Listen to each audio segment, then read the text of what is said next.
Thank you very much for the warm welcome. By that, I'm perfect. We have the presentation set up. We will be speaking today at the extremely well-packed panel about the esports, and I would probably would love to start with definition of esports. Esports is a competitive gaming, which means that people are not playing with the physical bodies, but they are playing at the computers. At the same time, second thing to probably discuss is this is played by the gamers. And of course, gamer, usually we think about a person that lives with his mom in the basement, eating all the fast food and energy drinks. He doesn't go social, he doesn't have disposable income, so why should we actually care about him, right? So, let's see. 46,000.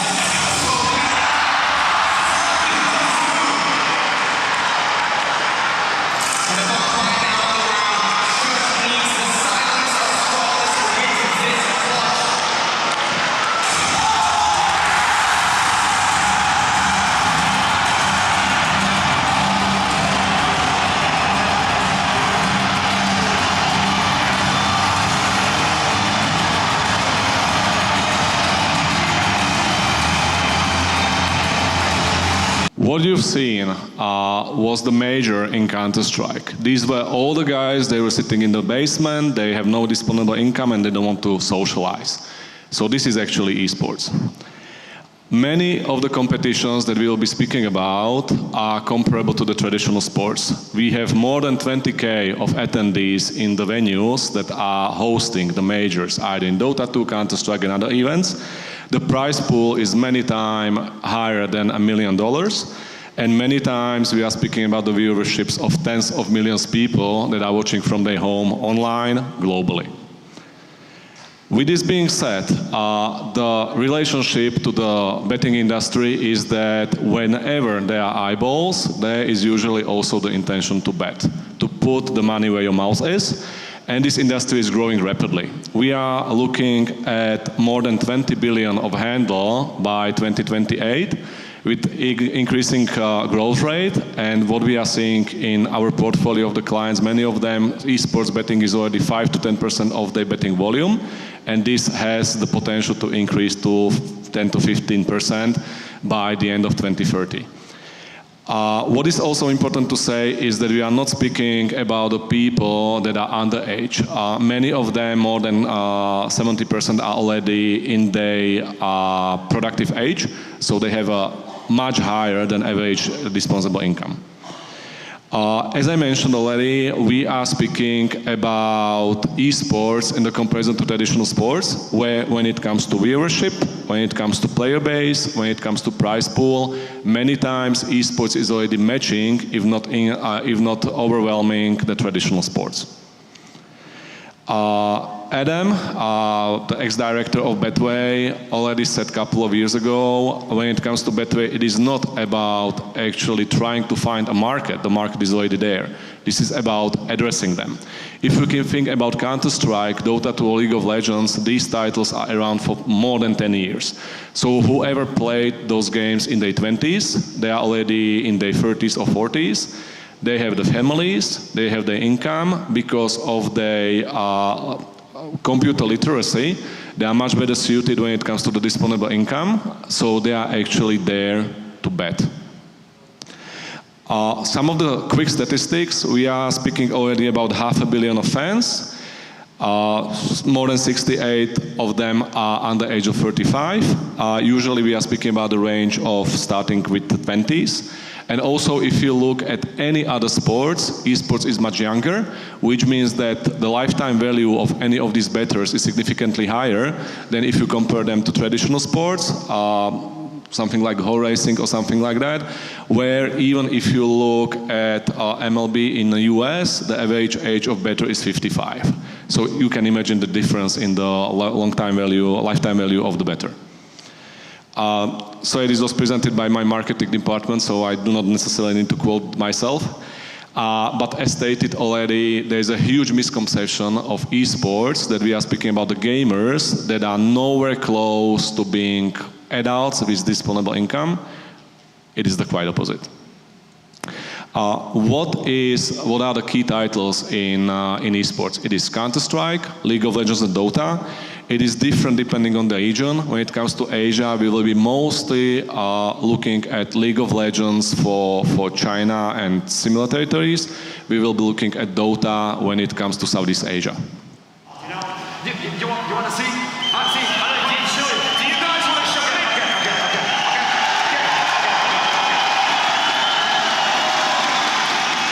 Let's go. Touch me. Okay. It's slow. Fine. This is Męż. Rozumiesz. It's going well. Okay. Lin. Aos três. Saltamos. E arrebentamos com isto.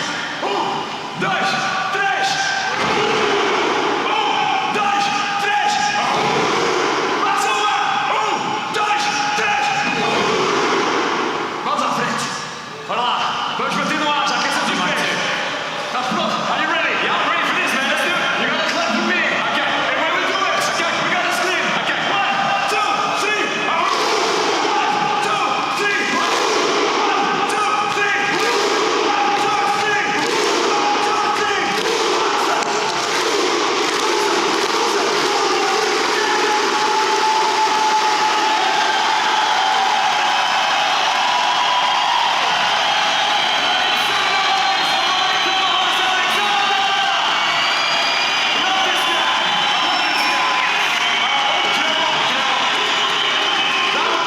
This gives me good goosebumps all the time when I'm saying it. This is what esports is about. It's about passion, it's about players. If you think about traditional sports, not many of us are probably able to play soccer on a regular basis, to play basketball, baseball on a regular basis. With esports, you just sit to your computer and you can play the similar game as the pros are playing. You can watch them play, so you can actually improve your skills. So there are a lot of things where esports is actually much more engaging than traditional sports. With that being said, and coming back to the topic of betting, when it comes to average size of esports, it's significantly higher than any other sports, at least based on the portfolio that we work with. And also, much more action happens in live, because that's where the action happens, that's where bettors want to bet. One additional thing I would like to point out, and this is strictly related to betting, when COVID came, many of the content was gone. Nothing was being played. So what came out of COVID was that there are eSims, e-simulators as we call them, like FIFA and NBA 2K, where the traditional people or traditional bettors that never actually bet on any of these sports because they do not play it, but they still do understand soccer and NBA, and basketball. So what they started to bet on, when there was no action, on actually players playing against each other. And this is the trend that we are seeing continuing also after COVID. This is what FIFA and or e-soccer and e-basketball is about. With that being said, just a short summary and we will continue with the panel. When it comes to esports, we are speaking about much younger audience, where lifetime value will be significantly higher than in traditional sports. They are digitally savvy because they grew up with the computers, with mobiles in their hands, and this positions them better when it comes to their disposable income. The industry is constantly growing. When it comes to Asia, esports is many times in many countries already the mainstream, so you don't need to actually argue what esports is and what it's about. Many of the bookmakers that understood the potential are actually already significantly increasing their volume, and they are profiting from this trajectory, while the others are just staying behind and they do not understand, and there's a misconception around esports. And there is that moment of diversification of your portfolio in the COVID times where the content was still up. So that's pretty much it.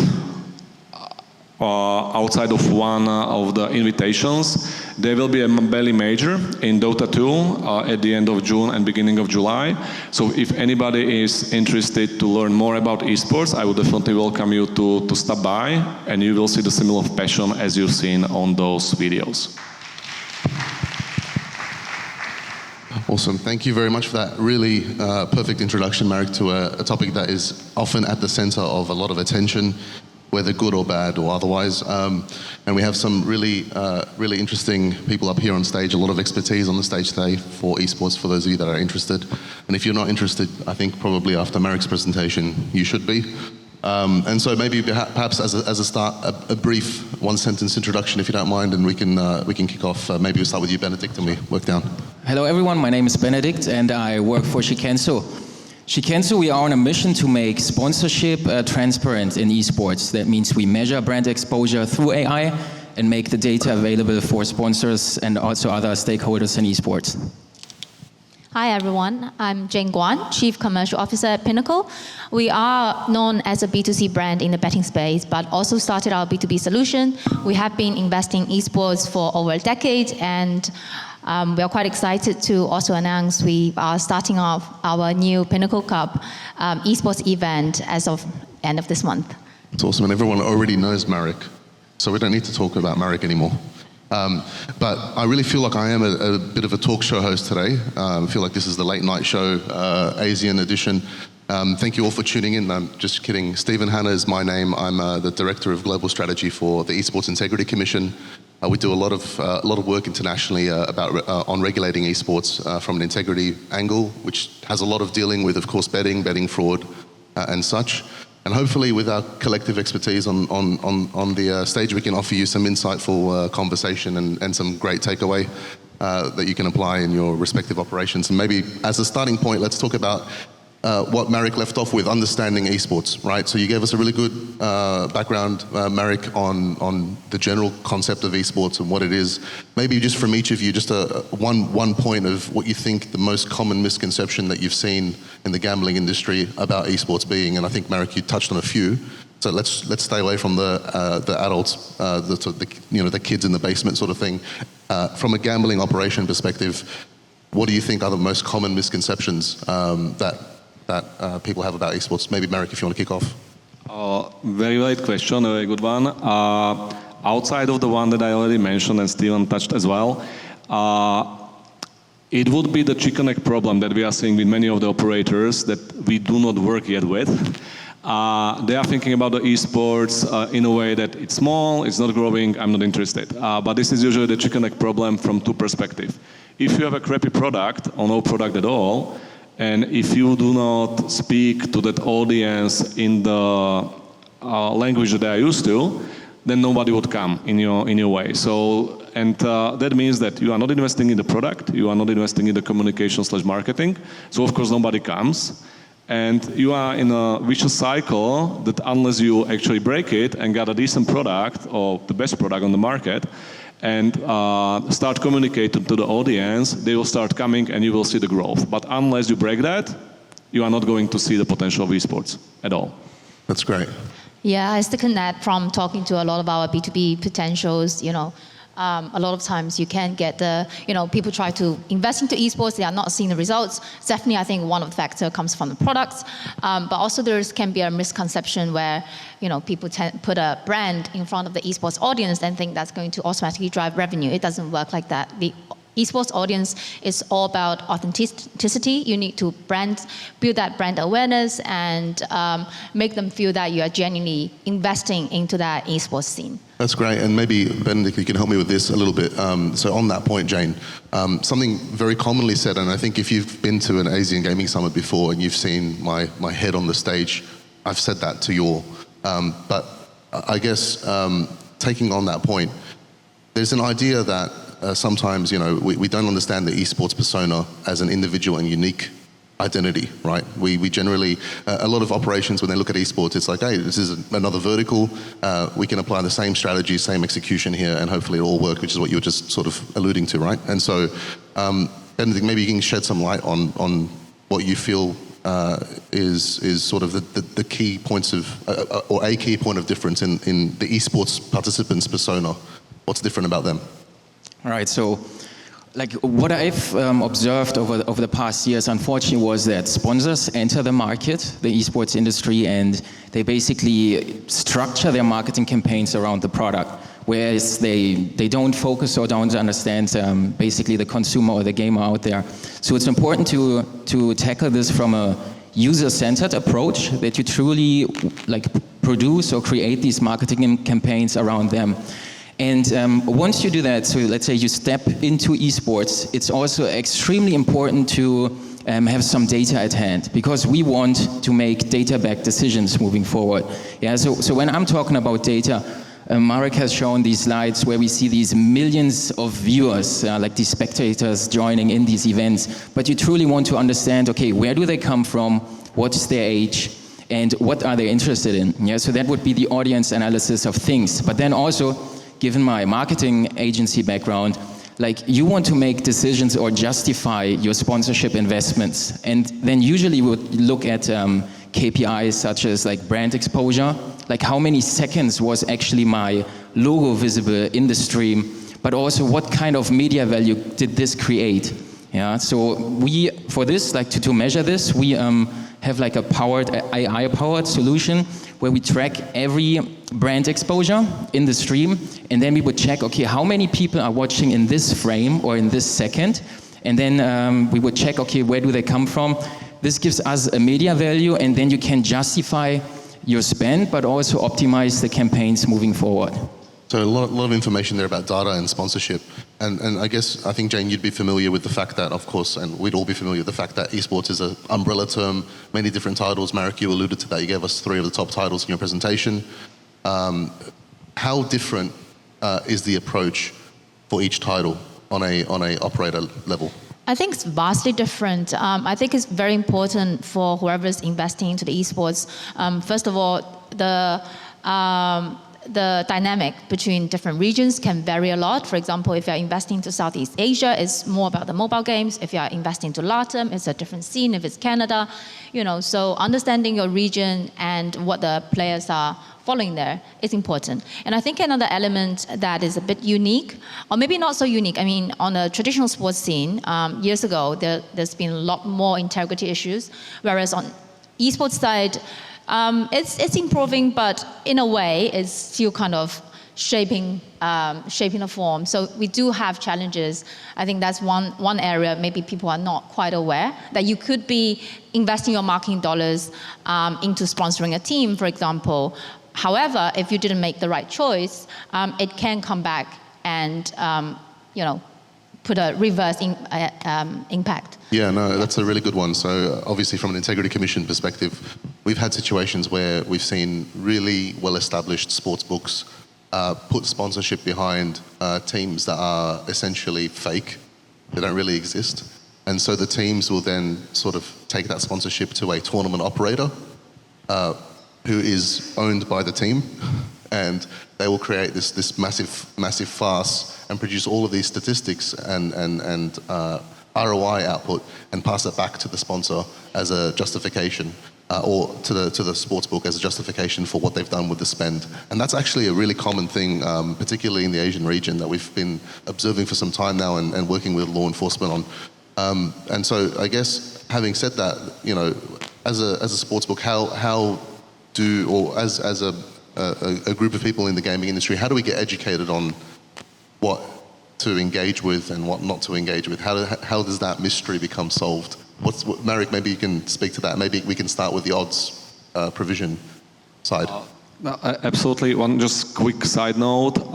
What is probably important to mention is that specifically with this audience, esports players, not professional players, but esports players, they tend to be more inclined to gambling and betting.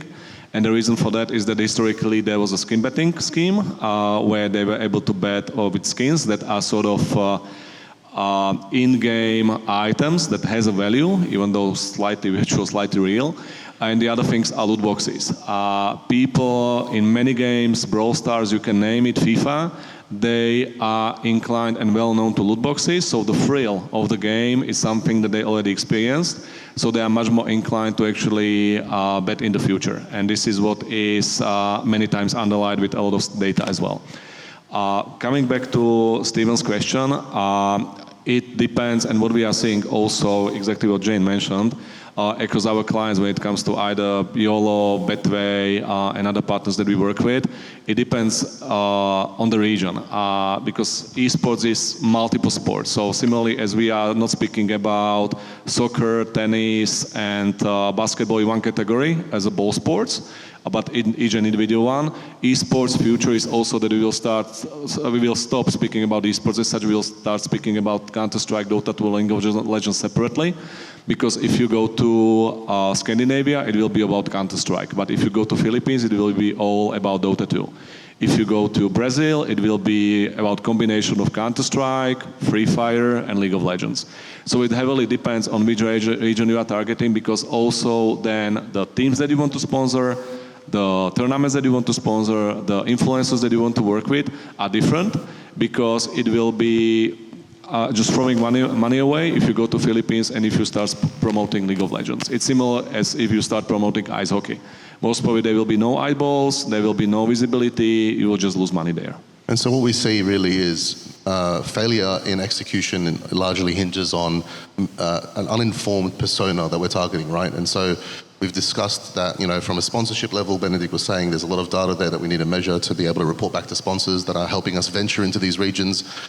From a title level, every region is different in terms of their interest, what they want to participate in, what they don't want to participate in. And then, of course, from a legitimacy perspective or an integrity perspective, there are some bad actors out there that we need to be also aware of as well. Now, when it comes to esports odds, or providing odds on esports, I guess for me, there are some really stark differences between traditional sports odd creation and also esports odd creation. Perhaps either Jane or Marek, you could shed some light on some of the key differences and why there is a bit more complexity in the esports odds creation process, and perhaps more room for integrity issues. Sure. I think, Marek, you kind of touched on that. So whilst looking at the marketing side, each esports title is vastly different. The same applies when it comes to odds compilation. If you look at CSGO or League of Legends, one is a shooting game and the other is more about the strategy. So the way that you go about and build your trading algorithms and understanding each element, how that should shift your odds is completely different. So so first of all, from the modeling side, you need to build something that's unique across different esports titles. And in terms of also hiring for the talents who understand how to trade those events, you also need to have the right people who are following each of the esports title. I'll just give the example. If you think about soccer, you have 22 players on the field, 2 nets, and 1 ball, right? If you think about Dota 2, you have still just 10 players, but they can select out of 100 plus heroes. They can actually scale differently. That can buy 100 plus items that do different things. So essentially, you have a huge complexity in the game where the game is heading in live. And as I pointed out, more than 80% of the volume happens in live while the game is being played. So you need to adjust the lines properly depending on what is happening in the game. So the complexity is completely different. And at the same time, if you think about probably almost any sport, usually, again, the example of soccer, if you are winning 3-0, then for you to lose, you need to start winning only 3-1, 3-2, there is a draw 3-3, and then you are losing 3-4. In Dota 2, you are constantly winning, you have a huge advantage, both us and Pinnacle will probably quote the odds on that team 101, and suddenly there's a huge team fight, and it can completely reverse the position of the game, where suddenly the other team is winning. So within 10-second team fight, you can suddenly have the odds going from 1.1 to 18, because the team is suddenly losing. Everybody is skilled, they are pushing the base. So this is the complexity that you are not seeing in traditional sports, but you can see in esports. And that's a great cap off. And also sponsorship works a lot differently too. And so there is obviously inward and outward sponsorship here. So for example, we've had situations where we've had betting companies or gaming companies come to us and say, we'd like to sponsor the CSGO major. And we have a thing with Valve where we actually will vet that company for Valve, and we'll say to them, yes, you know what, this company's good enough, they can sponsor the major, or not, right? And so before people go throwing money into esports sponsorship-wise, or accepting sponsorship as a catalyst or a tool to accelerate deployment into esports, what are some key metrics that you think, Benedict, that are relevant to keep an eye on in that context? So when we talk to companies and esports organizations out there, so I would categorize them into like tournament organizers, teams, and then you have agencies and sponsors. And what we notice, so when we talk to teams, is that probably like around 70% actually overvalue their sponsorship packages. Yeah, so when we apply our AI and measure actually the value that they create, most of them, like 70%, overvalue their sponsorship package.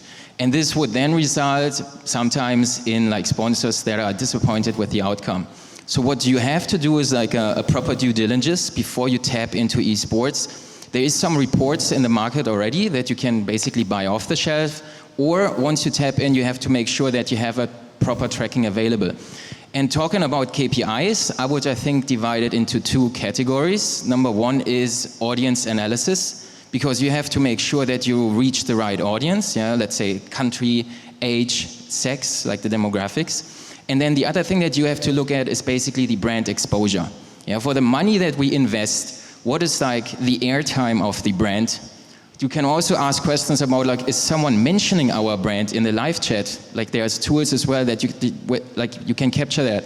Or even like voice analysis, if someone is talking about your brand live. Yeah, so you can track all this. So this is the other side, the brand exposure.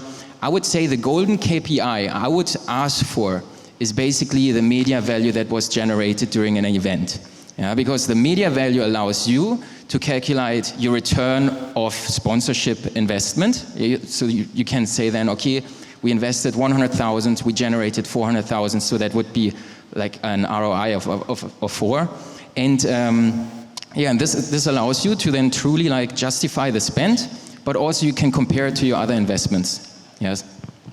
Perhaps I can just chip in on that, because Pinnacle has been doing some esports sponsorship over the last few years, and we had a few hard lessons that we learned through the process. So when it comes to the sponsorship, like you touched on, there are various different options. You could be, sponsoring a tournament. You could be sponsoring an influencer, or it could be sponsoring a team, or some people, they went directly to work directly with organizers such as the ESL. So I think it's quite important for an organization to understand what your key target is, because for each different options, if, for example, the conversion is more on, if the target is more on a conversion into the betting volume, then you might make a very different decision, because there are certain, for example, when it comes to team sponsorship, it's a little bit harder to track the direct conversion from the activities you are doing to the players or the direct customers than comes to your product. That's really good. That's really good. Do you have anything to add? All good? All good. Well, that's really good because it leads us well into the next observation that I wanted to kind of help us to form. And so talked about so far is common misconceptions. We've talked about complexities of esports as a unique phenomena, comprising of many sub-phenomena that need to be well understood, well categorized before you enter into the market. The idea that there's a persona, an esports person persona that is different and unique in every region, in every title. And so there is, and from an odds perspective, there's a lot more complexity, sort of almost a permutation of different odd variables that come into calculation, into consideration for calculation. And now we've talked about sponsorship and the need to understand essentially what your target is. A bit of a common theme coming here. You need to basically, and I think you would all agree, understand your position as it relates to esports as a science. Right, not just this is a nice thing, it's another revenue base, we need to throw money at it and see what happens, because there's so many ways to spend the money in esports incorrectly and just end up falling sort of flat on the face from a strategic perspective, and get a bit of sort of internal organizational discouragement that is perhaps misplaced because it lacked in execution and lacked in knowledge. Now, what I wanted to kind of finish off on, and kind of, I feel like this is a little bit, I feel like this would be a good first step for everybody in the room if you're considering esports. Understanding this next issue that we're going to discuss will give you a good first step to starting that discovery journey into studying esports as a science for your operation. And that discussion point is the distrust that esports industry has for betting generally. I think it's not a uncommon thing. Everybody knows that publishers and some organizations in esports, these endemic organizations in esports, they don't necessarily have the best understanding of and relationship with betting as an industry. And so how do you feel that gaming operators, whatever it may be, betting books, sports books online, how do these companies in the gaming industry bridge that gap of distrust? And what do you think, in the past has caused that distrust in the gaming sort of industry and that lack of engagement? I feel like integrity is one of the factors that definitely, goes into the play. It's very easy for someone to associate an integrity issue with, if a betting operator is involved. It might be completely, they are not aware of the underlying issues, but that's the perception that can be caused to the wider audience in an esports scene. And the other thing I think, and this probably doesn't just apply to betting, but also crypto. They had a lot of involvement in the esports scene. But going back to the esports audience, they would love to see brands being there consistently, supporting and giving back to the esports community. So I feel like, having that consistency and give time, invest in that audience, so they will see the effort you are building into that audience. Yeah, so not just like a one-off, throw some money at this thing and hope it works, but actually take some real estate in the industry and stay there and build and grow alongside the industry. Yeah, I think that's a really good observation. Yeah, in that sense, also whether somebody likes it or not, if we look at esports, pretty much one of the top 3 sponsors all the time are betting companies. And every major team I can think of, they have a betting sponsor pretty much. So we are essentially part of the ecosystem. We are helping it to grow because there are funds coming back to the ecosystem in a way of supporting the players, supporting the teams. At the same time, I've seen a huge shift in the perception of betting within the ecosystem from the publishers after past IPL in US. And in that note, if we look at because at the end of the day, we are speaking about the games. Games are controlled by publishers, which are to some extent gods on their own behalf within the game, because they can change everything. Of course, they don't want to disrupt the game, so they want players still play it. But at the same time, they control the ecosystem a lot in a good and bad manner, and we can discuss that much into a completely different topic. But if we look at publishers, either we are speaking about US publishers or we are speaking about Chinese publishers, mostly Tencent. And of course, we do understand what is the perception of Chinese and what was the perception of Americans when it comes to betting. So these things are changing mostly when it comes to US games, and the topic is still sensitive when it comes to Chinese games. Awesome. And so I think, as a final, and perhaps Benedict, you can give us a final thought on the ability for people in this industry to build an authentic partnership with the esports industry. What do you think is one key takeaway about building that authentic partnerships? And we've just talked about sort of bridging that gap of distrust. And I do agree with you, Marek, that there has been a massive shift in the understanding of betting and the acceptance of its inevitability that's going to happen regardless of whether you engage with it or not. But I still think, also obviously there's a requirement to build these authentic partnerships and cooperations with the industry. And we talked with Jane earlier, said that sort of setting up and being consistent and being around is one thing. Do you have any other thoughts? I think if I would just mention one word, or give you one word here, it's probably transparency. Yeah, I think transparency is crucial for the success for everyone that is tapping into esports, but also building partnerships. Yeah, so if you tap into, you should expect talking to an esports team, tournament organizer, etc., that is fully transparent to you, but also you should be willing to be transparent about things. Yeah, and then of course from a partnership or like sponsorship angle, that would be like, you should ask about certain KPIs. Yeah, because you want to know where you put your dollars, and you should get a sense or predict or forecast the outcome of your investment. Yeah, no, that's great. And I think we're finishing right on time here. Thank you all for your thoughts on this really important topic. And I guess, the aim today wasn't to solve esports for you, merely to point back to the fact that esports must be understood as a very specific science in the scope of execution in your respective entities.